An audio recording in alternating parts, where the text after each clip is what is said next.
بسم اللہ الرحمن الرحیم۔ مولانا عاصم خان کے چینل کو سبسکرائب کریں، ویڈیو کو لائک شیئر کریں، شکریہ۔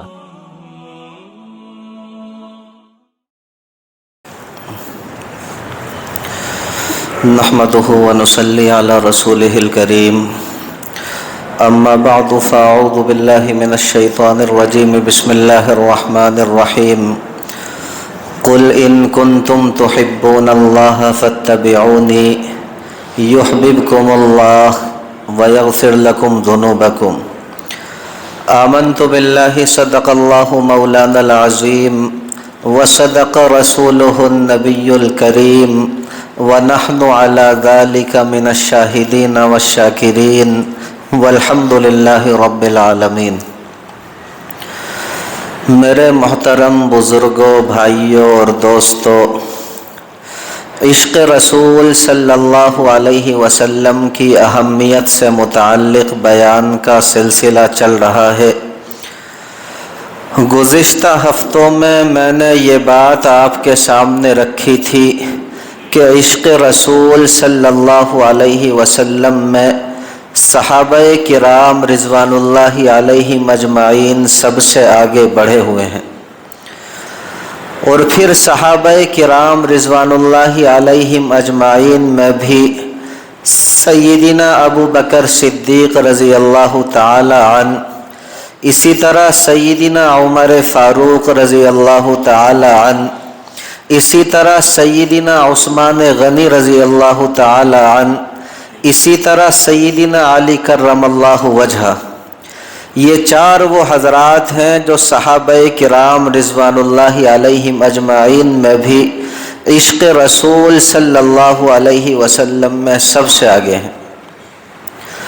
اور پھر میں نے ان چاروں حضرات کے عشق رسول صلی اللہ علیہ وسلم سے لبریز کچھ واقعات آپ کی خدمت میں رکھے تھے۔ آج میں دیگر صحابہ کرام رضوان اللہ علیہم اجمعین کے عشق رسول صلی اللہ علیہ وسلم سے لبریز کچھ واقعات آپ کی خدمت میں رکھوں گا کہ ہر صحابی نبی اکرم صلی اللہ علیہ وسلم کا اپنے پیارے نبی اکرم صلی اللہ علیہ وسلم سے کس قدر محبت کرتا تھا۔ بس آپ اللہ رب العزت سے دعا فرما دیں کہ صحیح باتیں میری زبان سے کہلوا دے، اور ہم سبھی کے لیے ان باتوں کو کارآمد اور نفع بخش بنا دے۔ دیکھیں، ایک صحابی ہیں حضرت انس ابن نضر رضی اللہ تعالی عنہ۔ جنگ احد کے اندر یہ حضرت انس ابن نضر رضی اللہ تعالی عنہ لڑتے کافی آگے نکل گئے۔ جب انہوں نے ادھر ادھر نظر دوڑا کر کے دیکھا تو مسلمانوں کو بڑی پریشانی کے عالم میں پایا۔ پوچھا کہ کیا بات ہے؟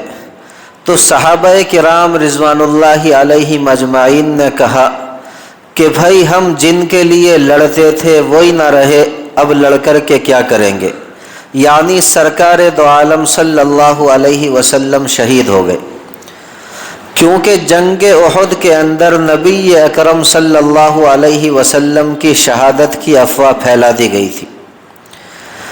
دیکھیں، جب حضرت انس ابن نضر رضی اللہ تعالی عنہ نے یہ بات سنی تو فوراً تڑپ اٹھے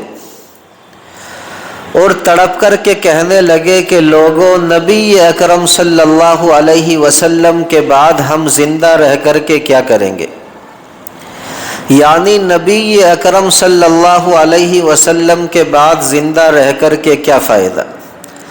آپ نے اپنی تلوار ہاتھ میں لی اور کفار کے جم گھٹے میں گھس گئے، اور اس وقت تک لڑتے رہے جب تک کہ جام شہادت نوش نہ فرمایا۔ آپ کی شہادت کے بعد جب آپ کی لاش کو دیکھا گیا تو آپ کی لاش پر تقریباً تلوار اور نیزے کے 80 سے زیادہ زخم تھے۔ کوئی بھی بندہ، کوئی بھی صحابی آپ کو پہچاننے کے لیے تیار نہیں ہوتا تھا۔ آپ کی بہن نے آپ کی انگلیوں کے پوروں سے آپ کو پہچانا۔ تو یہ حضرات صحیح معنوں میں سرکار دو عالم صلی اللہ علیہ وسلم کی محبت اپنے دلوں کے اندر رچائے بسائے ہوئے تھے۔ یہ حضرات صحیح معنوں میں سرکار دو عالم صلی اللہ علیہ وسلم کی ایک ایک سانس کے بدلے اپنی زندگیاں قربان کرنے کے لیے تیار رہتے تھے۔ اللہ رب العزت نبی اکرم صلی اللہ علیہ وسلم کی ایسی ہی محبت ہر مومن کو نصیب فرما دے۔ اسی طرح دیکھیں جنگ احد میں جب کفار نے سرکار دو عالم صلی اللہ علیہ وسلم پر حملہ کرنے کے لیے زور لگایا تو چند نوجوان صحابہ کرام سیسا پلائی دیوار کی طرح سامنے ڈٹ گئے۔ ان میں سے اکثر نے سرکار دو عالم صلی اللہ علیہ وسلم کی مبارک نگاہوں کے سامنے جام شہادت نوش کیا۔ ان میں جو آخری صحابی تھے ان کا نام تھا زیاد ابن سکن رضی اللہ تعالی عنہ۔ ان کو زخموں سے چور حالت میں دیکھا گیا، ان کو اٹھا کر کے لایا گیا تو نبی اکرم صلی اللہ علیہ وسلم نے ارشاد فرمایا کہ انہیں میرے قریب کر دو۔ جب انہیں قریب کر دیا گیا تو ان کا سر نبی اکرم صلی اللہ علیہ وسلم نے اپنے مبارک قدموں میں رکھا۔ انہوں نے اپنے آخری وقت میں سرکار دو عالم صلی اللہ علیہ وسلم کا مبارک چہرہ دیکھا اور آخری ہچکی لی اور اپنی جان جان آخری کے سپرد کر دی۔ اسی کو ایک شاعر بڑے اچھے انداز میں کہتا ہے کہ نکل جائے دم تیرے قدموں کے نیچے، نکل جائے دم تیرے قدموں کے نیچے، یہی دل کی حسرت یہی آرزو ہے۔ اسی طرح دیکھیں ایک شاعر نے اس بات کو اور بھی اچھے انداز میں بیان کیا۔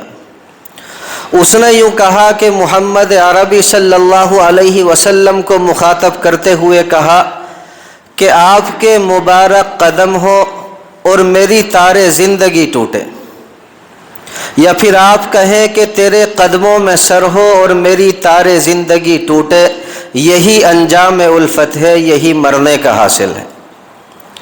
اسی طرح دیکھیں ایک اور شاعر نے اس بات کو اس سے بھی اچھے انداز میں بیان کیا۔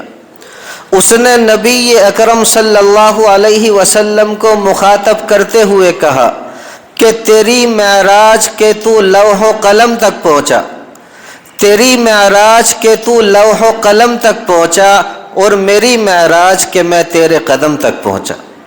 اللہ رب العزت نبی اکرم صلی اللہ علیہ وسلم کے ہر امتی کو اپنے پیارے حبیب سرکار دو عالم صلی اللہ علیہ وسلم کی محبت نصیب فرما دے۔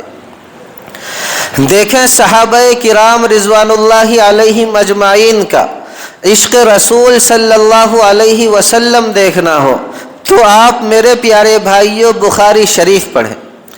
آپ کو بخاری شریف کے اندر یہ نظر آئے گا کہ کفار نے صلح حدیبیہ کے موقع پر اپنا ایک نمائندہ، اپنا ایک قاصد عروہ ابن مسعود ثقفی جو اس وقت تک مسلمان نہیں ہوئے تھے، ان کو سرکار دو عالم صلی اللہ علیہ وسلم کی خدمت میں بھیجا تھا۔ جب انہوں نے صحابہ کرام رضوان اللہ علیہم اجمعین کو دیکھا تو کفار کے سامنے اپنے تأثرات اس طرح بیان کیے۔ انہوں نے کہا کہ لوگوں، اللہ رب العزت کی قسم، میں بڑے بڑے بادشاہوں کے دربار میں گیا ہوں، میں نے قیصر و کسریٰ کے دربار بھی دیکھے ہیں، لیکن میں نے کسی بادشاہ کی اتنی تعظیم ہوتے نہیں دیکھی جتنی کہ محمد عربی صلی اللہ علیہ وسلم کے اصحاب محمد عربی صلی اللہ علیہ وسلم کی کرتے ہیں۔ انہوں نے کہا کہ محمد عربی صلی اللہ علیہ وسلم اگر تھوکتے بھی ہیں تو آپ کا کوئی نہ کوئی صحابی محبت میں آپ کے تھوک کو نیچے نہیں گرنے دیتا، بلکہ اسے اپنے ہاتھوں پر لے لیتا ہے اور اپنے بدن کے اوپر مل لیتا۔ انہوں نے کہا کہ نبی اکرم صلی اللہ علیہ وسلم جب کسی بات کا حکم کرتے ہیں تو آپ کے پیارے اصحاب اس کی تعمیل میں دوڑ پڑتے ہیں۔ انہوں نے کہا کہ محمد عربی صلی اللہ علیہ وسلم جب وضو کرتے ہیں تو تمام اصحاب پرسکون رہتے ہیں، ادب اور تعظیم کی وجہ سے ان کی اتنی ہمت نہیں ہوتی کہ نبی اکرم صلی اللہ علیہ وسلم کے مبارک چہرے کو ایک نگاہ بھر کے دیکھ لیں۔ میرے پیارے بھائیوں، ایک بیگانے آدمی کے یہ تأثرات صحابہ کرام رضوان اللہ علیہم اجمعین کے دلوں میں عشق رسول صلی اللہ علیہ وسلم کا منہ بولتا ثبوت ہے۔ اسی طرح دیکھیں، ایک صحابی ہیں حضرت قابس ابن ربیعہ رضی اللہ تعالی عنہ، ان کے بارے میں آتا ہے کہ ان کی شکل و صورت سرکار دو عالم صلی اللہ علیہ وسلم سے کافی ملتی جلتی تھی۔ یہ جب بھی سیدنا امیر معاویہ رضی اللہ تعالی عنہ کے پاس ملنے کے لیے آتے تو امیر معاویہ رضی اللہ تعالی عنہ کھڑے ہو کر کے ان کا استقبال کرتے، ان کی آنکھوں کے درمیان بوسہ دیتے، اور جب یہ مجلس کے اختتام پر واپس ہوتے تو ان کو ہدیہ دے کر کے رخصت کرتے۔ یہ سب حضرت امیر معاویہ رضی اللہ تعالی عنہ اس لیے کرتے تھے کہ ان کا چہرہ دیکھ کر امیر معاویہ رضی اللہ تعالی عنہ کو اپنے پیارے حبیب نبی اکرم صلی اللہ علیہ وسلم کا بابرکت چہرہ نظر آ جاتا تھا۔ آپ کا بابرکت چہرہ جو ہے وہ میرے پیارے بھائیوں یاد آ جاتا تھا، اس لیے حضرت امیر معاویہ رضی اللہ تعالی عنہ ان کے ساتھ یہ حسن سلوک کیا کرتے۔ اسی لیے کہتا ہوں کہ اگر صحابہ کرام رضوان اللہ علیہم اجمعین کا عشق رسول صلی اللہ علیہ وسلم دیکھنا ہو تو میرے پیارے بھائیوں بخاری شریف کتاب المغازی آپ پڑھیں، آپ کو پتہ چلے گا کہ نبی اکرم صلی اللہ علیہ وسلم کے اصحاب اپنے پیارے نبی اکرم صلی اللہ علیہ وسلم سے کس قدر محبت کرتے تھے۔ دیکھیں، جنگ بدر کے اندر جب سرکار دو عالم صلی اللہ علیہ وسلم نے اپنے پیارے اصحاب کو کفار سے مقابلے کے لیے طلب کیا تو حضرت مقداد رضی اللہ تعالی عنہ نے یہ تاریخی الفاظ کہے۔ آپ نے کہا کہ اے نبی اکرم صلی اللہ علیہ وسلم، ہم وہ نہیں جو حضرت موسیٰ کی قوم کی طرح یہ کہہ دیں گے کہ تم جاؤ اور تمہارا خدا جائے، تم دونوں کے دونوں جا کر کے لڑو، بلکہ نبی اکرم صلی اللہ علیہ وسلم ہم تو وہ ہیں جو آپ کی دائیں جانب سے بھی لڑیں گے، ہم تو وہ ہیں جو آپ کی بائیں جانب سے بھی لڑیں گے، ہم تو وہ ہیں جو آپ کے آگے سے بھی لڑیں گے، ہم تو وہ ہیں جو آپ کے پیچھے سے بھی لڑیں گے۔ جب نبی اکرم صلی اللہ علیہ وسلم نے یہ کلمات سنے تو آپ صلی اللہ علیہ وسلم کا چہرہ خوشی سے کھل اٹھا۔ اسی کو ایک شاعر نے صحابہ کرام رضوان اللہ علیہم اجمعین کی شان میں کہا، اس نے کہا کہ تعالی اللہ یہ شیوا نہیں ہے با وفاؤں کا، تعالی اللہ یہ شیوا نہیں ہے با وفاؤں کا، اور پیا ہے دودھ ہم لوگوں نے غیرت والی ماؤں کا، اور نبی کا حکم ہو تو کود جائیں ہم سمندر میں، نبی کا حکم ہو تو کود جائیں ہم سمندر میں، اور جہاں کو محو کر دے نعرہ اللہ اکبر میں۔ اللہ رب العزت ہر مومن کو سرکار دو عالم صلی اللہ علیہ وسلم کی ایسی ہی محبت نصیب فرما دے۔ دیکھیں، صحابہ کرام رضوان اللہ علیہم اجمعین کے عشق و وفا کا سب سے زیادہ مظاہرہ میرے پیارے بھائیوں جنگ احد میں دیکھنے کو ملا، جب کفار نے اچانک سرکار دو عالم صلی اللہ علیہ وسلم کی ذات کے اوپر حملہ بول دیا۔ اس وقت 9 صحابہ کرام رضوان اللہ علیہم اجمعین آپ صلی اللہ علیہ وسلم کے پاس تھے، جن میں 7 انصاری صحابی رضی اللہ تعالی عنہم تھے اور 2 قریشی صحابی رضی اللہ تعالی عنہما تھے۔ آپ صلی اللہ علیہ وسلم نے ارشاد فرمایا کہ کون ہے جو ان بدبختوں کو مجھ سے دور کرے؟ یہ سن کر ایک انصاری صحابی رضی اللہ تعالی عنہ آگے بڑھے اور شہید ہو گئے۔ اسی طرح دوسرے انصاری صحابی رضی اللہ تعالی عنہ آگے بڑھے، شہید ہو گئے۔ اسی طرح تیسرے انصاری صحابی رضی اللہ تعالی عنہ آگے بڑھے، شہید ہو گئے۔ یہاں تک کہ میرے پیارے بھائیوں، ساتوں انصار صحابہ کرام رضوان اللہ علیہم اجمعین نے آپ صلی اللہ علیہ وسلم کی مبارک نگاہوں کے سامنے جام شہادت نوش فرمائے۔ دو صحابہ کرام رضوان اللہ علیہم اجمعین جو قریشی تھے، جن کا نام تھا حضرت سعد رضی اللہ تعالی عنہ اور حضرت طلحہ رضی اللہ تعالی عنہ، یہ دونوں نبی اکرم صلی اللہ علیہ وسلم کے پاس باقی رہ گئے۔ آپ صلی اللہ علیہ وسلم نے حضرت سعد رضی اللہ تعالی عنہ کے سامنے اپنا ترکش بکھیر دیا، اور آپ صلی اللہ علیہ وسلم ایک ایک تیر اٹھا کر کے حضرت سعد رضی اللہ تعالی عنہ کو دیتے اور کہتے کہ اس کو پھینکو، تم پر میرے ماں باپ قربان۔ دیکھیں نبی اکرم صلی اللہ علیہ وسلم کے ان الفاظ سے حضرت سعد رضی اللہ تعالی عنہ کی وفاؤں اور محبوب دو عالم صلی اللہ علیہ وسلم کی دعاؤں کا حسین امتزاج نظر آتا ہے۔ اور حضرت سعد رضی اللہ تعالی عنہ نے بھی یہ حق ادا کیا کہ آپ نے اتنی زور سے تیر اندازی کی، آپ نے اتنی کثرت سے تیر اندازی کی کہ 3 کمان آپ نے توڑ ڈالے۔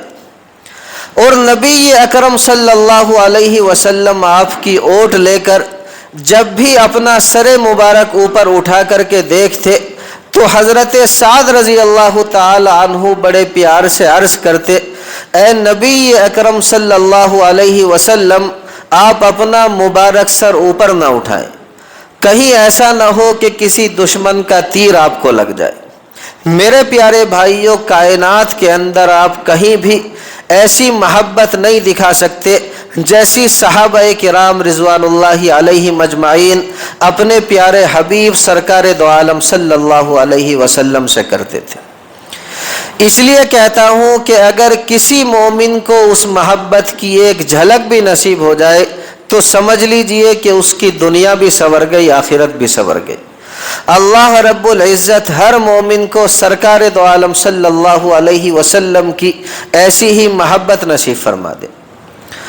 اور دیکھیں صحابہ کرام رضوان اللہ علیہم اجمعین میں صرف مرد حضرات میں ہی نبی اکرم صلی اللہ علیہ وسلم کی محبت نہیں تھی، بلکہ جو خواتین حضرات رضوان اللہ علیہن اجمعین تھی، ان کے دلوں کے اندر بھی سرکار دو عالم صلی اللہ علیہ وسلم کی محبت کوٹ کوٹ کر بھری تھی۔ اس کی بھی چند مثالیں میں آپ کے سامنے رکھتا ہوں، انشاءاللہ ثم انشاءاللہ ایمان بھی تازہ ہوگا اور نبی اکرم صلی اللہ علیہ وسلم کی محبت ہمارے دلوں میں پیدا ہوگی۔ دیکھیں جب جنگ احد کے اندر سرکار دو عالم صلی اللہ علیہ وسلم کی شہادت کی خبر پھیل گئی، نبی اکرم صلی اللہ علیہ وسلم کی شہادت کی افواہ پھیل گئی، تو مدینہ منورہ کی جو خواتین تھی وہ شدت غم کی وجہ سے اپنے گھروں سے باہر نکل آئی۔ ایک انصاری صحابیہ رضی اللہ تعالی عنہا کہنے لگی کہ میں اس وقت تک یقین نہ کروں گی جب تک کہ خود جا کر اس بات کی تصدیق نہ کر لوں، یعنی جب تک کہ خود جا کر اپنی آنکھوں سے نہ دیکھ لوں اس وقت تک مجھے یقین نہ آئے گا۔ یہ اپنے اونٹ پر سوار ہوئی اور میرے پیارے بھائیوں میدان احد کی جانب نکل پڑی۔ جب یہ میدان احد کے قریب پہنچی تو سامنے سے ایک صحابی رضی اللہ تعالی عنہ آتے ہوئے دکھائی دیے۔ انہوں نے پوچھا کہ محمد عربی صلی اللہ علیہ وسلم کا کیا حال ہے؟ وہ صحابی کہنے لگے کہ مجھے معلوم نہیں، لیکن میں نے فلاں جگہ پر تمہارے بھائی کی لاش پڑی ہوئی دیکھی۔ یہ سن کر یہ ذرا بھی نہ گھبرائی، یہ سن کر ذرا بھی پریشان نہ ہوئی، بلکہ آگے بڑھی۔ ایک دوسرے صحابی سے کہا کہ میرے محبوب سرکار دو عالم صلی اللہ علیہ وسلم کس حال میں ہے؟ انہوں نے کہا مجھے معلوم نہیں، لیکن میں نے فلاں جگہ تمہارے باپ کی لاش پڑی ہوئی دیکھی۔ یہ سن کر کے بھی وہ اللہ کی بندی ٹس سے مس نہ ہوئی، ذرہ برابر بھی نہ گھبرائی، بلکہ آگے بڑھی، اور آگے بڑھ کر ایک تیسرے صحابی رضی اللہ تعالی عنہ سے کہا کہ مجھے اتنا بتا دے کہ میرے محبوب سرکار دو عالم صلی اللہ علیہ وسلم کس حال میں ہے۔ انہوں نے کہا کہ مجھے پتا نہیں، لیکن میں نے فلاں جگہ تمہارے شوہر کی لاش پڑی ہوئی دیکھی۔ یہ سن کر کے بھی وہ اللہ کی بندی بالکل نہ گھبرائی، بلکہ یہ کہا کہ مجھے اتنا بتا دیں کہ میرے محبوب سرکار دو عالم صلی اللہ علیہ وسلم کس حال میں ہے۔ اتنے میں ایک صحابی رضی اللہ تعالی عنہ نے کہا کہ میں نے سرکار دو عالم صلی اللہ علیہ وسلم کو فلاں مقام کے اوپر بخیریت دیکھا ہے۔ یہ سننا تھا کہ فوراً اس جانب تیزی سے روانہ ہو گئی۔ جب سرکار دو عالم صلی اللہ علیہ وسلم کو اپنی بابرکت نگاہوں سے خیریت کے ساتھ دیکھ لیا تو نبی اکرم صلی اللہ علیہ وسلم کے قریب پہنچی اور چادر کا ایک کونا پکڑ کر کے عرض کرنے لگی کہ اے نبی اکرم صلی اللہ علیہ وسلم، آپ کی ذات کے بعد ہر مصیبت ہمارے لیے آسان ہے۔ اس سے پتہ چلتا ہے کہ ان حضرات کے دلوں کے اندر جو محبت سرکار دو عالم صلی اللہ علیہ وسلم کی تھی، وہ محبت نہ تو اپنے بھائی کے لیے تھی، نہ اپنے باپ کے لیے تھی، اور نہ ہی اپنے شوہر کے لیے تھی۔ اور حقیقت میں یہ لوگ اس حدیث مبارکہ پر عمل پیرا تھے جس میں نبی اکرم صلی اللہ علیہ وسلم ارشاد فرماتے ہیں کہ تمہارا ایمان اس وقت تک مکمل نہیں ہو سکتا جب تک کہ میں تمہیں اپنے والد، اپنی اولاد اور دنیا کے تمام انسانوں سے زیادہ محبوب نہ ہو جاؤں۔ اسی طرح دیکھیں ایک صحابی ہیں حضرت ربیعہ اسلمی رضی اللہ تعالی، یہ ایک غریب نوجوان تھے۔ ایک مرتبہ بارگاہ نبوی صلی اللہ علیہ وسلم میں یہ تذکرہ چھڑ گیا کہ ان کو ان کی غربت کی وجہ سے کوئی بھی اپنی بیٹی رشتے میں دینے کے لیے تیار نہیں۔ جب نبی اکرم صلی اللہ علیہ وسلم نے یہ جملہ سنا تو انصار کے ایک قبیلے کی جانب نشاندہی فرما دی اور کہا کہ ان کے پاس چلے جائیں اور جا کر کے میرا حوالہ دینا کہ محمد عربی صلی اللہ علیہ وسلم نے بھیجا، اور آپ صلی اللہ علیہ وسلم نے اس طرح کہا۔ یہ گئے اور جا کر کے لڑکی کے باپ سے کہا کہ محمد عربی صلی اللہ علیہ وسلم نے مجھے بھیجا ہے اور یہ کہا ہے کہ آپ اپنی بیٹی کا رشتہ مجھ سے کر دیں، آپ اپنی بیٹی کا نکاح مجھ سے کر دیں۔ باپ کہنے لگے کہ بیٹا میں ایک مرتبہ اپنی بچی سے پوچھ لوں۔ انہوں نے جا کر کے اپنی بیٹی سے پوچھا، اپنی بچی سے پوچھا تو میرے پیارے بھائیوں بچی نے وہی جواب دیا جو صحیح معنوں میں نبی اکرم صلی اللہ علیہ وسلم سے محبت رکھنے والے ایک انسان کو دینا چاہیے۔ ان صاحب کی بیٹی نے یہ جواب دیا کہ ابا جان آپ آنے والے کو بالکل نہ دیکھیں، بلکہ آپ یہ دیکھیں کہ بھیجنے والا کون ہے۔ آپ یہ دیکھیں کہ بھیجنے والا اس کائنات کی سب سے عظیم الشان شخصیت ہے، اللہ رب العزت کی سب سے محبوب شخصیت ہے۔ اس لیے مجھے نبی اکرم صلی اللہ علیہ وسلم کی مرضی منظور ہے۔ اسی دم اس اللہ کی بندی نے ان صحابی رضی اللہ تعالی عنہ سے نکاح کر لیا۔ دیکھیں اسی طرح کا ایک واقعہ میرے پیارے بھائیوں ایک صحابی ہے حضرت سعد رضی اللہ تعالی عنہ، ان کے ساتھ بھی پیش آیا ہے۔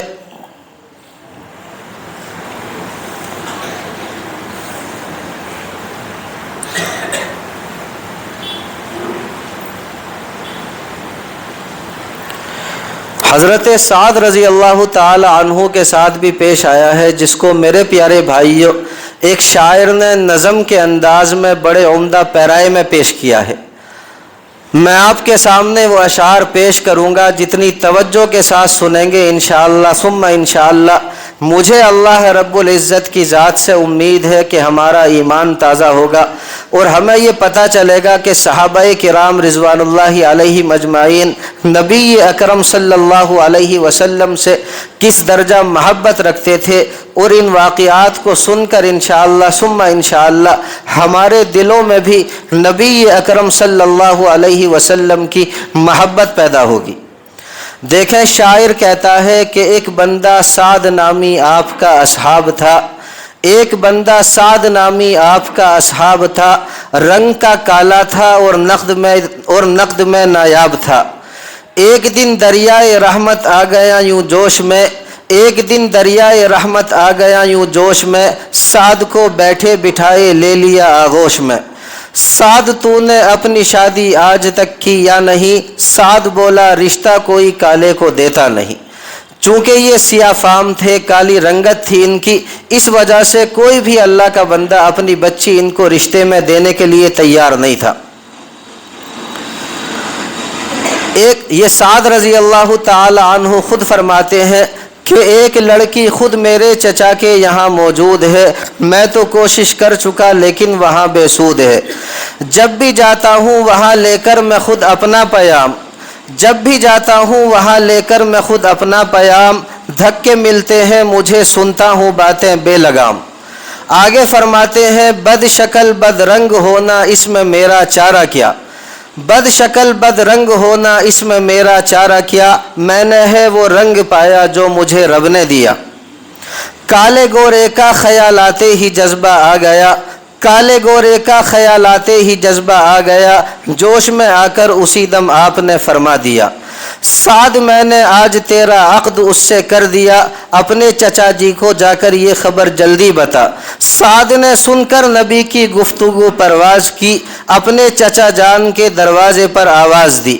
سن کے یہ آواز وہ جلدی سے باہر آ گئے، سعد کی اس بات سے دل میں بہت گھبرا گئے۔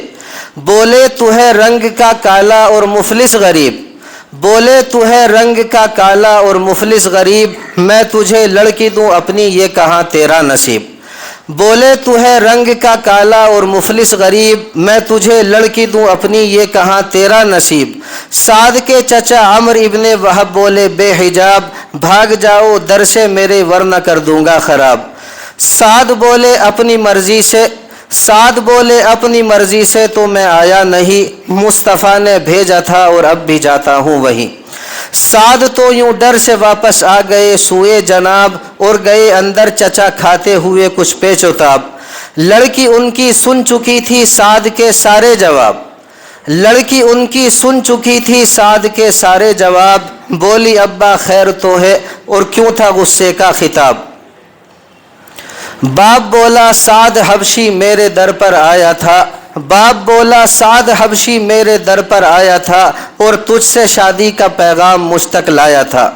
رنگ کا ہے کالا وہ اور مفلس و محتاج بھی، رنگ کا ہے کالا وہ اور مفلس و محتاج بھی، میری عزت اور دولت کی نہ رکھی لاج بھی۔ چاند سی بیٹی اسے دے دوں یہ تو ممکن نہیں، چاند سی بیٹی اسے دے دوں یہ تو ممکن نہیں، وہ دو کوڑی کا بنے داماد ہو سکتا نہیں۔ لڑکی بولی خود پیام عقد لے کے آیا تھا، یا کسی نے بھیجا تھا اور بن کے قاصد آیا تھا۔ لڑکی بولی خود پیام عقد لے کے آیا تھا، یا کسی نے بھیجا تھا اور بن کے قاصد آیا تھا۔ باپ بولا خود سے میں آیا نہیں کہتا تھا وہ، باپ بولا خود سے میں آیا نہیں کہتا تھا وہ، سرور کونین نے بھیجا ہے مجھ کو بیٹی دو۔ سن کے بس اس بات کو لڑکی وہ چلا اٹھی، سن کے بس اس بات کو لڑکی وہ چلا اٹھی، کیا غضب کی بات ابا تم نے اس سے کہی، کم میں کہتی ہوں کہ اس کے رنگ کالے کو تو دیکھ، کم میں کہتی ہوں کہ اس کے رنگ کالے کو تو دیکھ، میں تو کہتی ہوں کہ اس کے بھیجنے والے کو دیکھ۔ کم میں کہتی ہوں کہ اس کے رنگ کالے کو تو دیکھ، میں تو کہتی ہوں کہ اس کے بھیجنے والے کو دیکھ۔ اور میں نے مانا کالا ہے وہ حسن میں بھی ماند ہے، میں نے مانا کالا ہے وہ حسن میں بھی ماند ہے، بھیجنے والا تو لیکن 14ویں کا چاند ہے۔ میں نے مانا کالا ہے وہ حسن میں بھی ماند ہے، بھیجنے والا تو لیکن 14ویں کا چاند ہے، تیری بیٹی اس کے کالے رنگ پہ مسرور ہے، اور کالی کملی والے کی مرضی مجھے منظور ہے۔ میرے پیارے بھائیوں، یہ تھے صحابہ کرام رضوان اللہ علیہم اجمعین، جو سرکار دو عالم صلی اللہ علیہ وسلم کے ایک ایک حکم، ایک ایک ادا اور آپ کی ایک ایک بات پر اپنی زندگی بلکہ ساری زندگی قربان کرنے کے لیے تیار رہتے تھے۔ اللہ رب العزت سے دعا کرے میرے لیے، اپنے لیے، ساری امت مسلمہ کے لیے، کہ اللہ رب العزت ہر مومن کے دل کو اسی طرح نبی اکرم صلی اللہ علیہ وسلم کی محبتوں سے آباد فرما دے۔ وما علینا الا البلاغ۔